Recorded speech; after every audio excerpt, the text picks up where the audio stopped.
Welcome to You Brew Kombucha. This is your guide to cleaning your kombucha materials.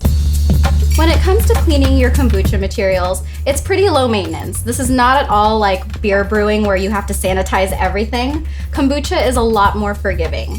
For instance, if I'm bottling one of my first ferments and I'm using the jar again immediately, I won't even rinse it. I'll just go ahead and fill it with my sweet tea and start that first fermentation cycle all over again. And it's worked out fine for me every single time. Now, if your brewing vessel seems to be a little bit on the gunkier side, if there are some yeast floaties that have gotten stuck to the sides, you can go ahead and just use some plain old dishwashing soap and use a sponge to scrub it off and then rinse it really well.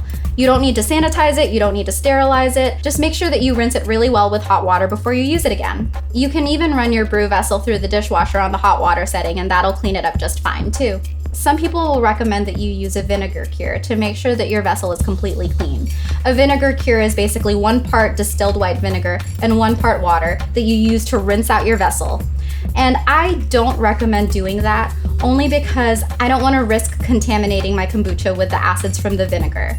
I've mentioned in other videos how I am staunchly against using vinegar in any part of the kombucha brewing process, especially in place of starter tea. And it's because the acids in vinegar change the chemical compounds of your SCOBY and could turn it into a vinegar SCOBY as opposed to a kombucha SCOBY. So even though I know that using a vinegar cure is likely not going to do that because you're using so little white vinegar, I don't even run the risk, especially when using hot water does the trick. Now, when it comes to cleaning the bottles that you put your kombucha into, I just use a regular old bottle brush to make sure that any residue is cleaned out. Just use dish soap to make sure that it's really clean and rinse it really well with hot water. For more tips like this, make sure you check out the other videos on my channel. And for more information, you can always go to youbrewkombucha.com. Happy brewing!